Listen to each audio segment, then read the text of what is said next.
So with that, I've got a couple of guests here from Academic Health Plans, which is the administrator for the new Blue Cross Blue Shield insurance policy that the University of Alabama is contracted with. With me today are Carrie Jenkins and Megan Pena, and they've been working with us very closely over the last several months as we prepared to roll this out. So today they're going to go over a good bit of information about enrollment and waivers, and hopefully kind of explain the new interface that you have. And then, of course, if you've got questions, do put that in the chat or Q&A. I'll be kind of monitoring those to try to answer as best I can or provide links where I can. And of course, be on hand to answer questions. So with that, I think, how do you want to move forward? Carrie, would you like to introduce yourself?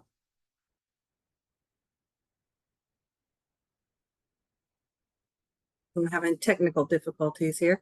Hi, I'm Carrie Jenkins. I work at AHP. What AHP does is we are the servicing provider that coordinates between Blue Cross Blue Shield, which is the insurance carrier, and the school. We coordinate between the school and the insurance carrier. We handle the enrollment and the waiver process, and Blue Cross Blue Shield handles all the insurance benefits and claims and ID card information. Today, I'm just going to go over some of the resources we have available for you all in regards to the enrollment and waiver that we have on our website. I'm going to go over our University of Alabama website. That is your dedicated website for all insurance purposes. It's a wealth of information and resources, and then go over the process for the waiver and enrollment. Let me go ahead and share.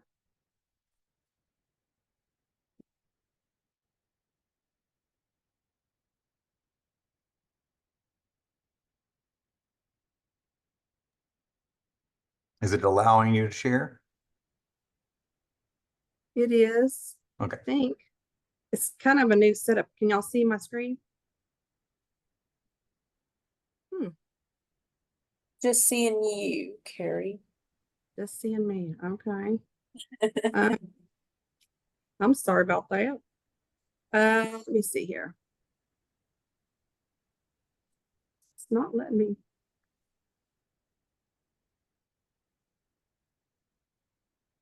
If not, I do have the slides up. I can also bring this up. Share screen. All right. Yeah, it's not giving, it gives me the option to do multiple people or one, and then it doesn't actually give me a chance to share. Gotcha. 1 second.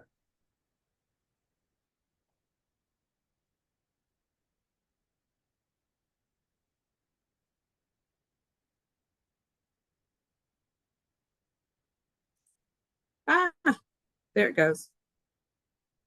Can you see it now? Yes. Okay. Yes, we can.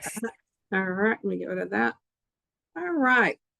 So I have a little webinar PowerPoint put together. I'm going to try to talk really slow and pace myself through this. If you have any questions, we have the chat feature here. We'll try to bundle those for you and answer them as quickly as possible. Also, I'm going to go show you on the website where if you need assistance or help with your waiver or enrollment, where you can find that help. So we'll get to that here soon.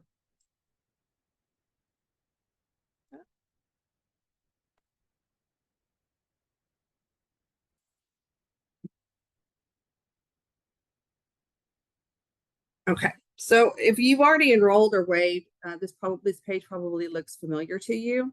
This is our enrollment and waiver platform.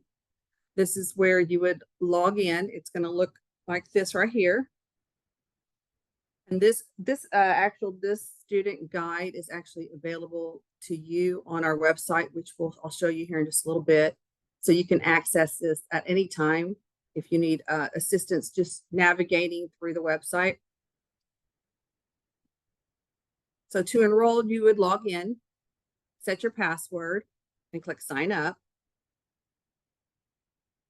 You'll also be receiving an email. First thing that comes is an email that says that you can make options to your plan. And it gives you a link that directs you to this website. And this is what you'll do. A little how to enroll instruction. If you want to enroll, you would click on the I want to enroll. After you log in, there'll be a page. You'll say you want to roll, you want to waive. To enroll, you click on enroll. You can see the buttons on the dashboard for the enrollment period. You would just validate your information. We would already have your information in our system. And then that would take you to the main menu.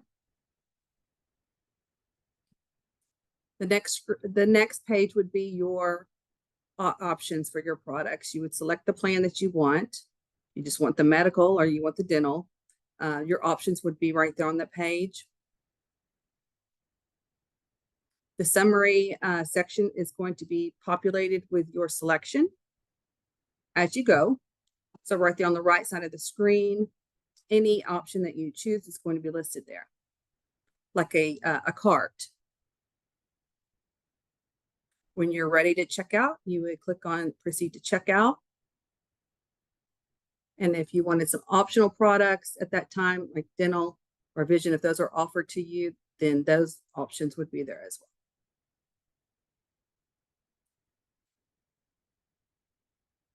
Next, you would go to the checkout. The total cost of the plan would be selected, would be there on the selected coverage.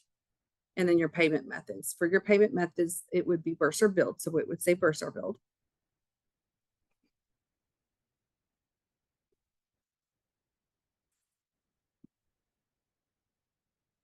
After you have successfully submitted your enrollment, your dashboard will automatically change to show you your status. So it's likely going to say pending coverage or new.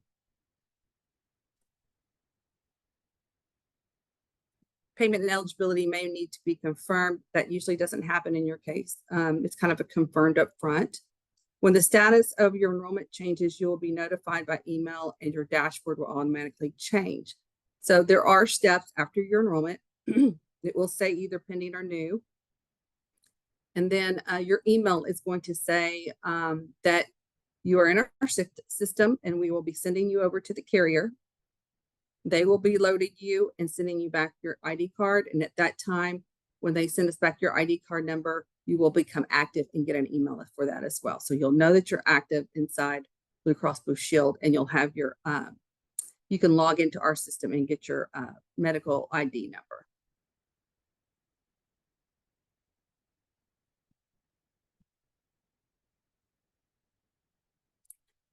We're going to move on to the waiver steps. This is if you do not want the student health insurance and you want to waive with another plan. Just like I showed you before, you would go to the login page from your email, log in, set your email, click sign up, and it'll take you to the page where you'll have your option to waive or enroll. You're going to choose waive.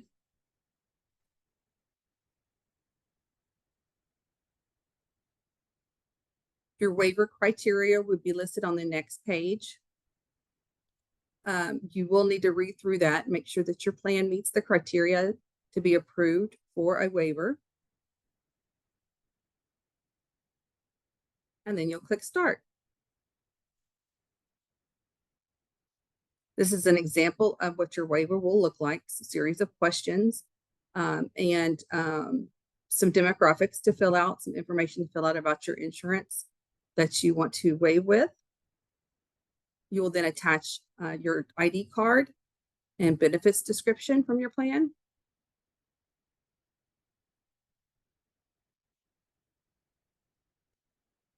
You'll get a submitted screen when your waiver is successfully submitted. You will get a waiver submitted screen. It'll look like this. It will give your current status, the timeline, a status summary, and if you change your mind at any point, you can cancel your waiver by clicking the button, the cancel waiver button when you log in. This will discard any information that you have given us and cancel your waiver. That means you will be enrolled in the plan. Again, with waiving, you do get an email with every status. So first, your status is going to say submitted. Your email that you receive will say your waiver has been submitted, and it will guide you through the next steps. Usually, we're going to check to see if it's active. We send it to a electronic clearinghouse, and they will check to make sure that your plan is active based on your ID card information. And that comes back active. It goes to a manual audit, which we make sure that it includes the benefits, and you're covered with the correct dates, and you have coverage effective through the fall period. What we'll be checking is those requirements that were on the previous page. That's why I say it's very important to read through those requirements. Make sure that your plan has what those criteria are, so your waiver will be approved.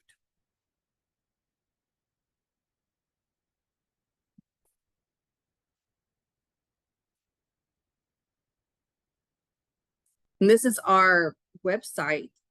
We call it our microsite. It's the University of Alabama dedicated web page for you all if you need information regarding your insurance from on the AHP side. You would go to ua.myahpcare.com. If you do need help with submitting a waiver, or you want to know the status, you want to know why it's denied or why it's pending, or you have any questions at all and any assistance, you can click on the Get Help function on the website right here.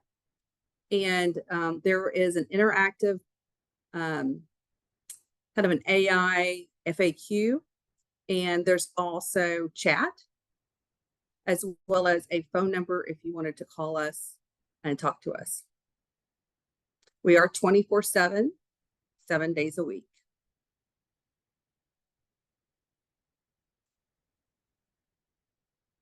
All right. We also have a contact box here on the home screen. If you scroll down here, it's probably going to be on the next page, but if you click on the contacts, it also gives contact numbers to call us, to call Blue Cross Blue Shield if you need to get a hold of them, and a plethora of numbers for you to get assistance. And when you scroll down the page, these are the tabs that you're going to see when you scroll down.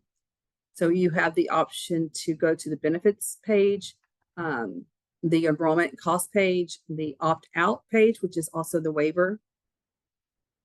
You can find a provider, additional resources, which tells you how to register for Blue Cross and get an ID card, and download their app and have access to your claims information.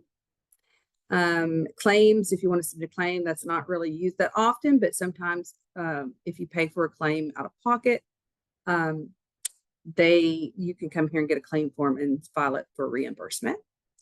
And then the contact that they mentioned above has many contacts for you to contact for different services. So a little FAQ, healthcare coverage for international students must be provided through a plan that meets the following criteria. So these will also be listed on your waiver tab that I showed you earlier. Must provide coverage that at a minimum medical coverage must be active. That's the first thing we check. Contains no exclusions for pre-existing conditions. Alternate plan must provide unlimited benefits. Imposes a deductible that does not exceed $500 in network or $1,000 out of network per accident or illness. Has in-network access to care near the university, and poses no provisions to co-insurance that exceeds 20% of the covered benefit per accident or illness. That just means that your portion of a claim does not exceed 20%.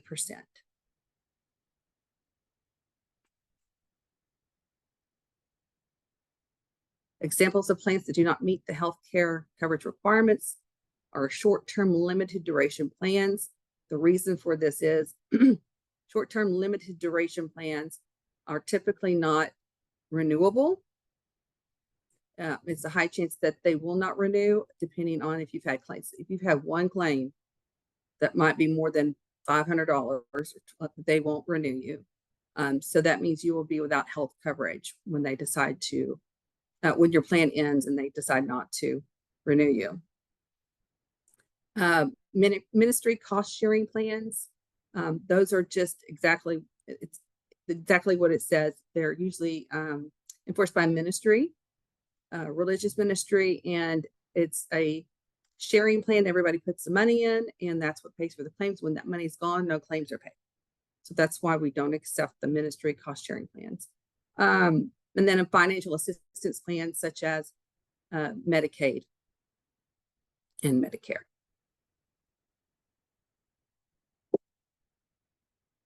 Evacuation and repatriation coverage for international students must provide coverage for at least $25,000 for repatriation, no less than, and expenses associated with medical evacuation of no less than $50,000.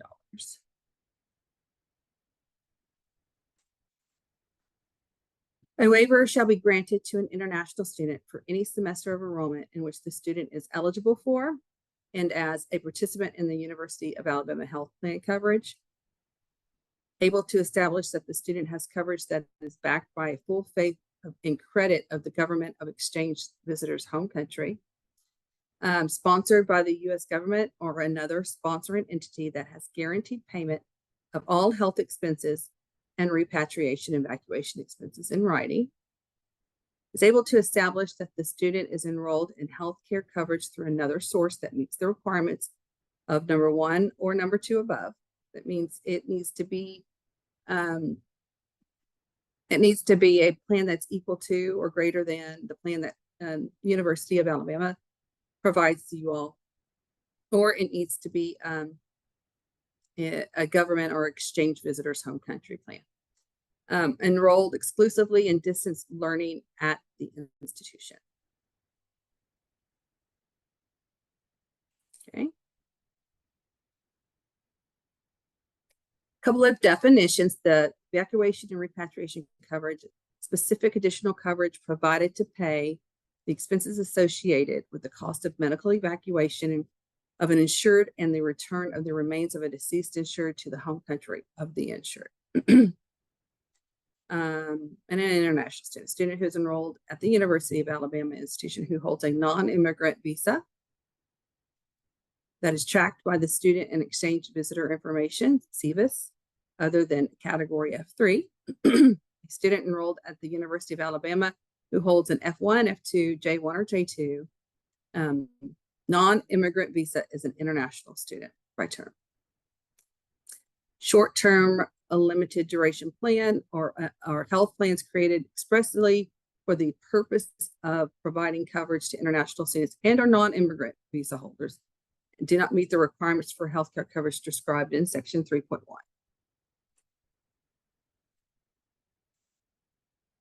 Hey, that is the conclusion of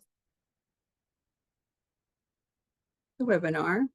I'm sure we're going to, we have quite a few questions. Yeah, we've got a lot of questions. Megan has been going through and answering where she can. There seems to be a large number of students. So I should probably clarify, if you are an international student on an F1 or a J1 student visa, you are automatically enrolled in the insurance plan. So you will have had your information sent to the insurance company for enrollment. What you are doing, if you're on that plan, whether you're paying for it yourself personally, or you are going to be covered through an assistantship or scholarship that pays for your insurance, what you will be doing is setting up your account. So those first slides that Carrie shared about how to set up your account, you'll be setting up your account. And it may be that it takes a few days before the carrier meaning Blue Cross Blue Shield gets everything set up in the system. But I will reassure you, you are 100% covered.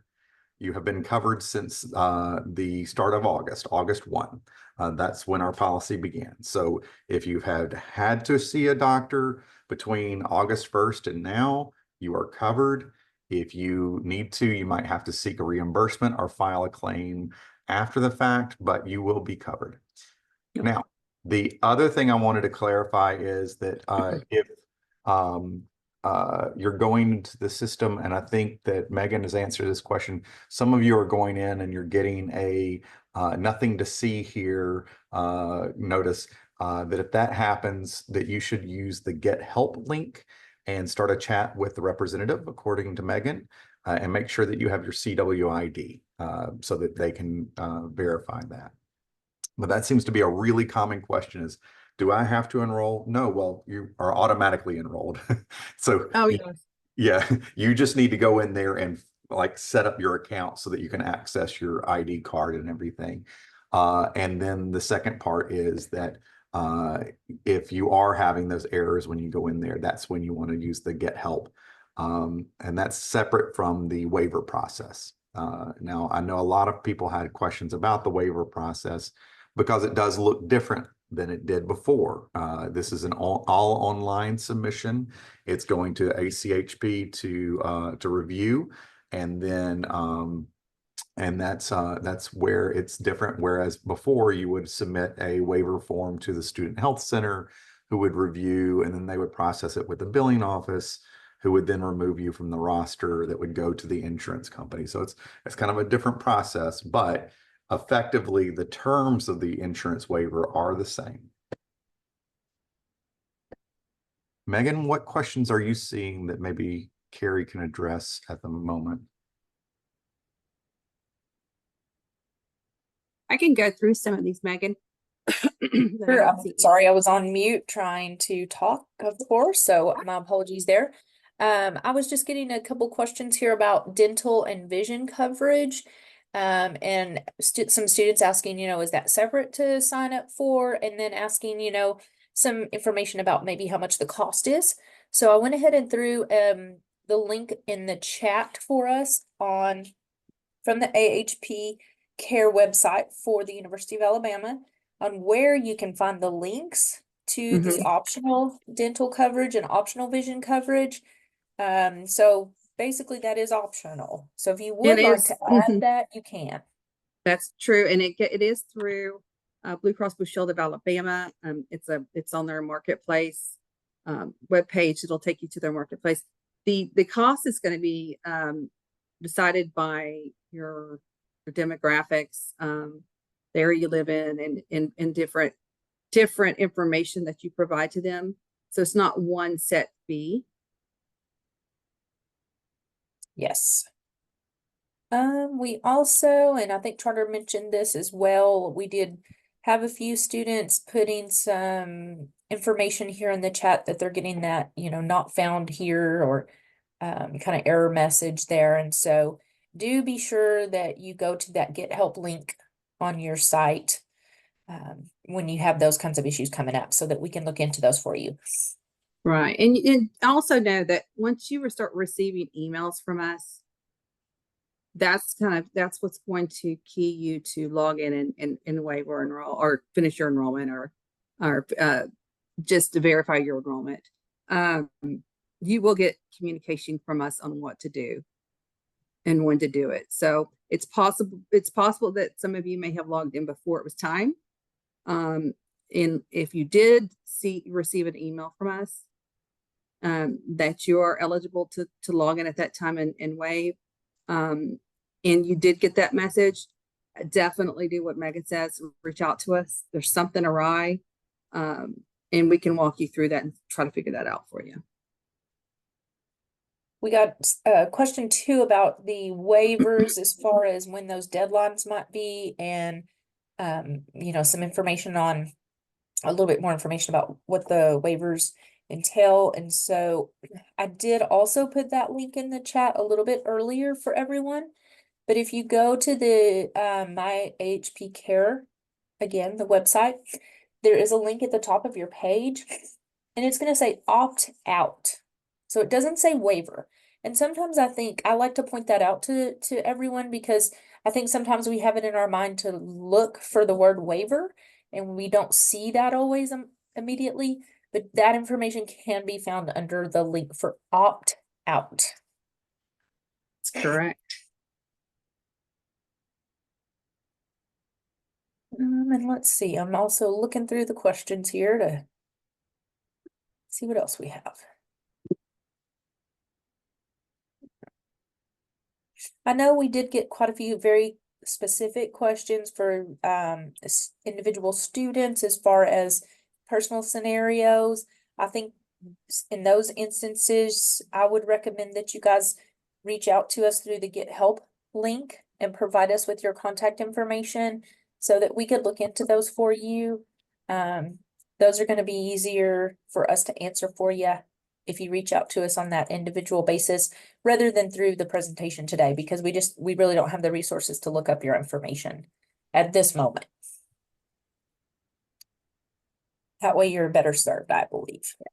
Yeah, we wouldn't be able to look you up and answer each specific question. And there's some security measures and HIPAA compliance and stuff like that where we wouldn't be able to do that. But we're happy to help you through our help. Yes.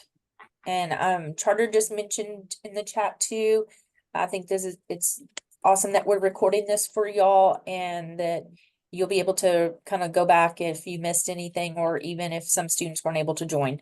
So great presentation. I think very helpful information for y'all. And at least it's telling you where to find the information or where to get help. And just keep in mind, we're 24/7, 7 days a week, or 24 hours, 7 days a week. You can call it anytime. It is this time of year. There are specific times during the day. It may be a little bit more longer wait. So you can always leave your number for callback, and we will call you back, or chat with us. Yes. I've also put the website for the waiver, the web tab here in the chat. If you want to go there and look at the dates and the requirements. If you're automatically enrolled, should we just log in with our school email? Yes, you can log in with your school email. You can log in and you just validate that you want to enroll. There's not really an enrollment that you'll have to do. You're already enrolled. We've already sent your information to Blue Cross Blue Shield, but you should be able to see your member ID in your record and just validate that everything that you are enrolled and everything is there. You can update thanks for that. It looks like Ashir has a question, maybe more specific to the Alabama Blue app, and I will get some information over to Charter to disseminate to everyone. You will want to separately download the Alabama Blue app to your phones to be able to access things like claim statements and provider finder tools if you're not going through the AHP website for that.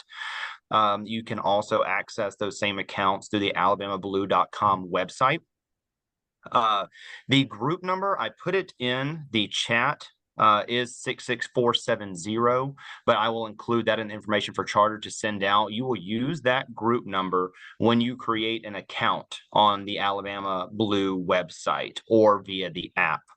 Whenever you do enter that group ID 66470, it will then change the bottom selection from inputting your social security number to your student ID, which is your campus-wide ID number. That is the only information that you will need to be able to create an account with Blue Cross and Blue Shield of Alabama's online website or app. And then within there, you can access your ID card and other information about the policy. On the AHP website also, I saw some benefit questions in the chat. There are benefit documents that mirror what you previously had if you were already enrolled with the United Healthcare policy. There was a question about how deductibles work. Deductibles are mainly going to apply for some of your larger scale services like hospital stays and surgeries. Note that You do still have some requirements to utilize the Student Health Center for a lot of primary care services. So be sure to take a look at those requirements. Those mirror what you have right now under your policy. So be sure to take to make use of that resource at the Student Health Center to make the most of your benefit and have any sort of a lower cost share like copays to cover those services. And just to add to that, you can find your member ID on the AHP website. We do get those back from Blue Cross Blue Shield and load those in our system. So you'll be able to log in to your AHP account and look up your record, and the member ID should be listed.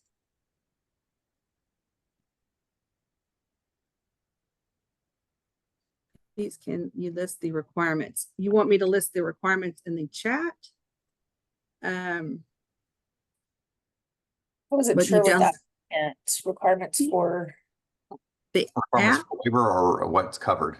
I think that may be for creating the accounts via the Alabama Blue app. And so you'll just use that group number right there, 66470, and your other personal information like your campus-wide ID number.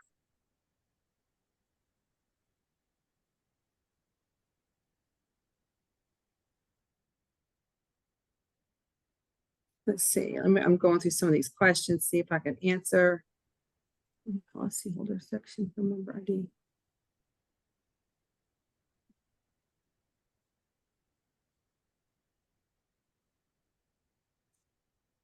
We do have a student over in the question and answer area that that's asked about or stated that they have a doctor's appointment and they won't accept the appointment because the insurance isn't active. So, excuse me, what you guys would need to do if that occurs is to reach out to your school to ask them to help you with an emergency ad so that your coverage can be activated. And please remember what Charter was stating to you guys. You do have coverage.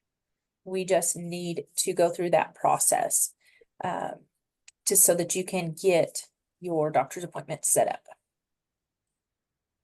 It's called I an would say it's also emergency important to ad. note that your coverage window or your enrollment window extends. And chart this, I don't think this is any different for this group as well, that the enrollment window extends actually into September for a lot of our voluntary students. So if we get that enrollment in, if you're not necessarily a J1 mandated coverage or something to that effect, that coverage will backdate to the effective date for the school year. So Yes. obviously, if you have an emergency, please go see the doctor, tell them you're sorting out your insurance.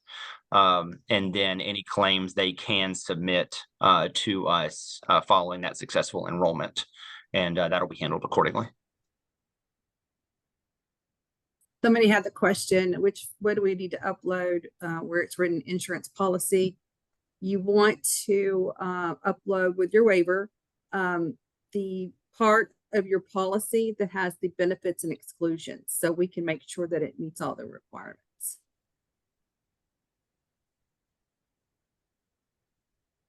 And Carrie, I see a couple of questions out here from folks asking about that they have purchased plans and some even for dependents out thinking here, and their status shows pending. And so they're asking, maybe how long that takes to be granted by the carrier. And that was a question I wanted to consult with you on as well. It would say pending if they were enrolling their dependents. So they just want to verify eligibility. It shouldn't take long at all, depending on when you enroll them. I wouldn't think more than 24 hours. It just depends on why it says pending. So if you want to just give us a call or engage the chat, and we will get you a response on why it's pending. Typically, you'll get an email that explains why it's pending, why it says each status. Each status, you're going to get an email, and it's going to explain that status and what the next steps are. I was thinking it could be maybe 24 to 48 hours. So that's what I was thinking as well, but I wanted to be sure that was still kind of the case. You're right. It doesn't take very much. Basically, we're validating their eligibility up front for the student, but it's just our system naturally just pins it to verify the dependent status. So We've got another question here about some of the benefits.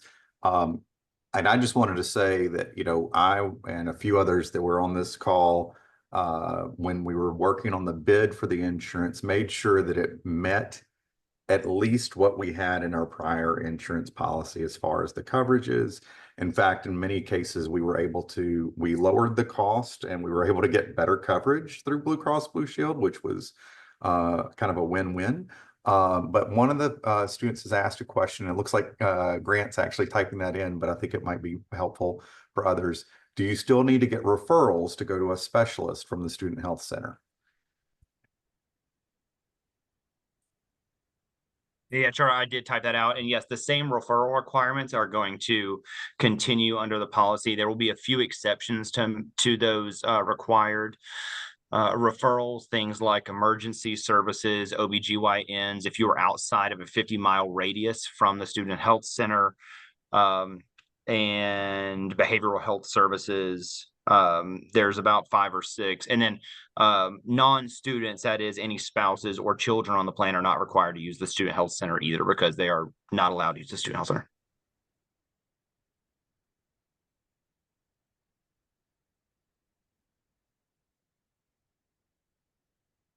Oh, there's one about, by the way, dependents. So this is a good question. Someone purchased for their wife and their daughter on Friday. It says that it's pending, and they're asking, of course, how long it would take. I know that was a question for other people who were waiting on carrier clearances, but when someone's adding dependents to the policy, is it about the same timeline for carrier confirmation? if they're enrolling, well, the student's going to come over first, or we're going to enroll the student. It's probably already been done. So they likely already have their ID number and everything in there, unless it's come over the last day or two. And so you're already going to be there, but it does take 24 hours, but they are going to be active when the student was active. So it may take us a minute to get them over to Blue Cross. It may take us a day or two to get them over to Blue Cross Blue Shield. They may not be active in their system right away. But they will be backdated to the original effective date. So if your plan started 8/1, their plan would start at 8/1, even though you didn't add them for a few days. Does that make sense? And I also saw a little kind of really more of a comment in the chat here that I wanted to share a little bit of information on. It may not be a direct answer, or should I say solution to that question or statement there. But I know that sometimes when we set up our accounts, we create our little login credentials and things like that. One of the things it'll ask for is a date of birth. And I would also be sure to encourage you guys to check the format of that requirement when entering your date of birth, because here in the US, it's, we use month, day, and year. Typically, when we set up our accounts, it's not as common for accounts to be referenced with day, month, year. I see that a lot with our students. Yeah, it's 2-digit month, 2-digit day, 4-digit year. It's a little bit different than most other countries. Or the opposite. There you go. Thank you, Megan. I was going to put that out there. We don't usually use the dashes or slashes when we're using it for like credentialing or anything like that. But yes, definitely month, day, year. Did leave a note there in the chat as well for a couple people that were saying they were having difficulty registering for an account, that in order to register for a My Blue Cross or an Alabama Blue account, you will need a successful enrollment via the AHP process. So for those of you that may be still waiting on a waiver approval, or those of you who maybe were talking about paperwork processing and confirming that enrollment, we will need to see you in the system before it will approve your accounts.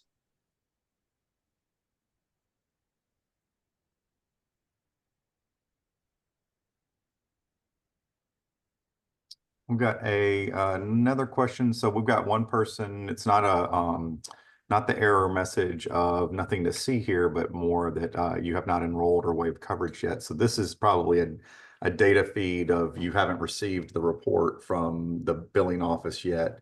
For the person who put that in the chat, one of the things that triggers that is once you're enrolled in a class, it creates a file. And so if you have not enrolled in any classes yet, there's no file to provide to the insurance policy. But even when you have done that and you've gotten registered in classes, it's still going to be a delay of a little time before Blue Cross Blue Shield gets it in, and it's in the AHP system. What's the timeline for that kind of thing, Carrie? It's usually 24 to 48 hours. We send it to Blue Cross overnight.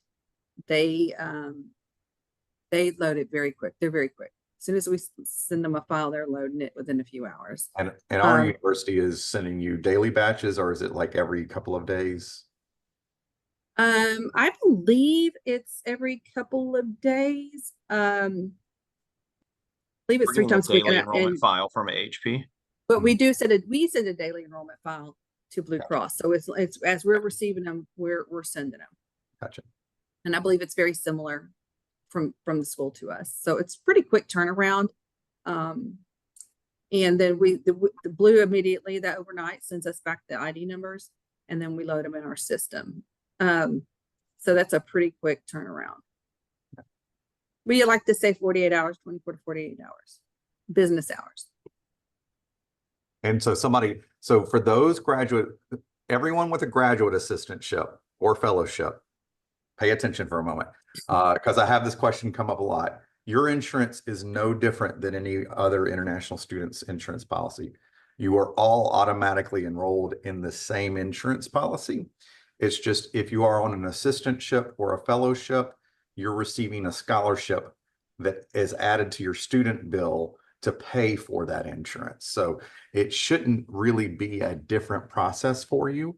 And it's not a different insurance. So definitely somebody asked, should I waive out of the insurance policy since I'm getting insurance through my assistantship?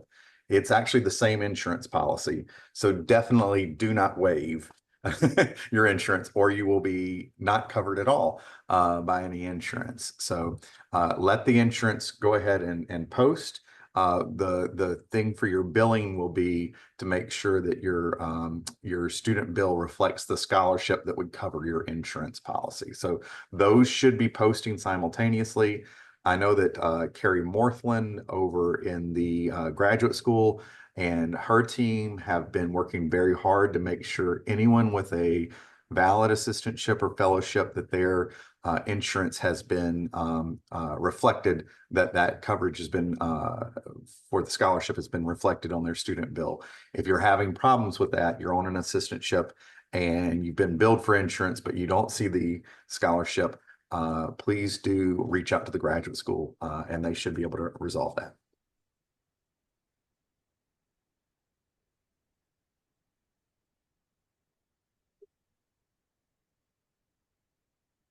Okay.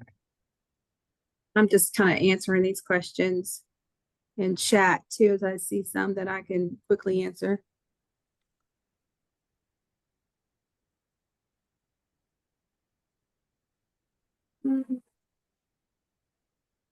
Looks like a lot of them, most of them were answered verbally or in the chat.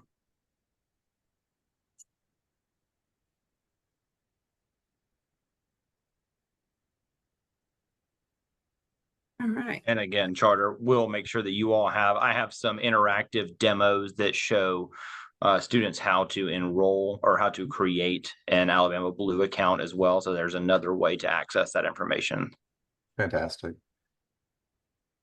What we are hoping, everybody, and this is probably one of the things that I think that our office and the graduate school and everybody was most involved in and interested in seeing, is that the coverage that you have through Blue Cross Blue Shield would mean that there's a wider network of doctors available to you, that you have better coverage throughout the state for your health care, and then that all those things are in place to better serve you.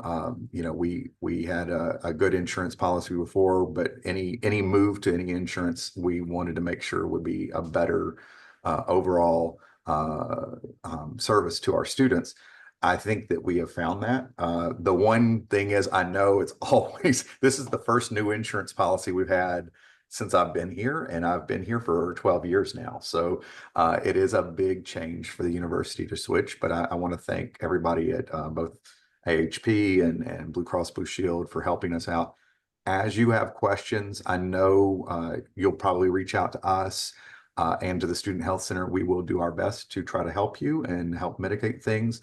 But AHP has a very good customer service system there, so please do reach out to them.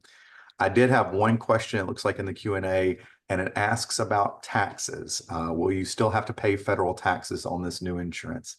Our tax office will process this benefit the same as it was before. So if you're on a graduate assistantship or a graduate fellowship and you're receiving a scholarship, the way the federal government looks at it is they look at it as taxable income. They see the $1,000 benefit for insurance in the fall semester and the $1,400 benefit for insurance in the spring and summer as being additional pay. And so they will tax it. That will be withheld out of either your monthly stipend, or they may have to reach out to you. I would recommend that anyone who is on an assistantship or a fellowship to communicate with the tax office. They actually have a dedicated tax email address just for international students. I'm going to put that in the chat here because it does come up a lot. And that is very simply internationaltax@ua.edu. Not to be confused with my office, which is international@ua.edu. I do a lot of things with immigration, but I don't understand taxes very well. You do not want me to help you with that, I promise. But if you have questions about your taxes or tax withholdings based on your scholarships and your stipends, they are the best resource for you, and they can talk to you about how to make sure to properly file your taxes and have that updated. So let's see here. And I think that we have gone through a lot. We still have a few minutes left if anybody has additional questions.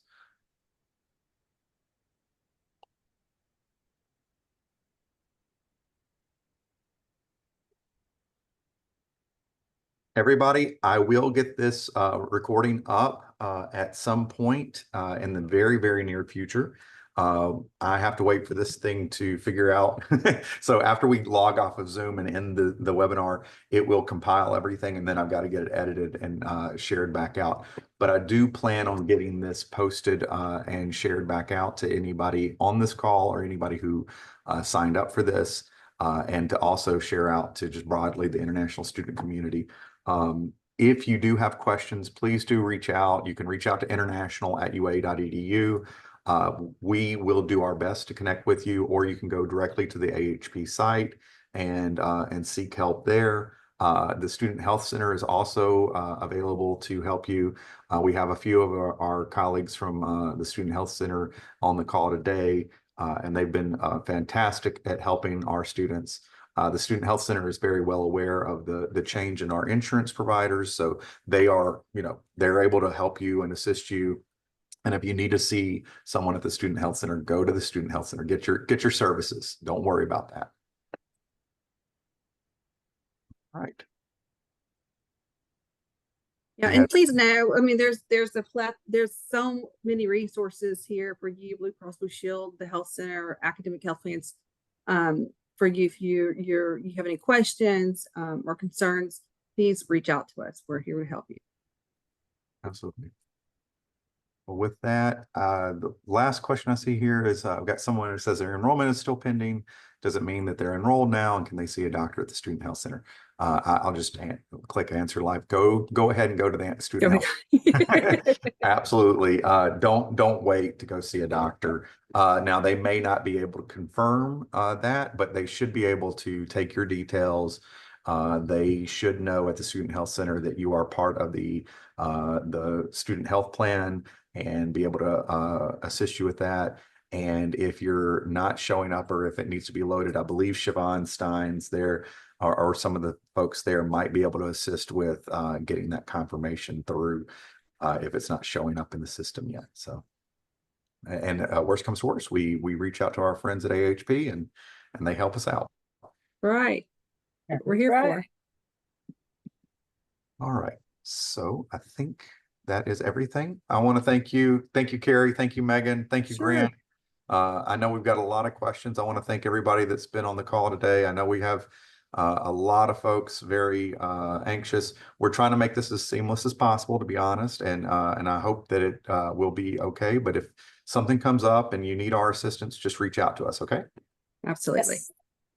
Thank y'all so much for all of your time today. Thank you. Yes. Y'all have a great day. Bye, everyone. Take care.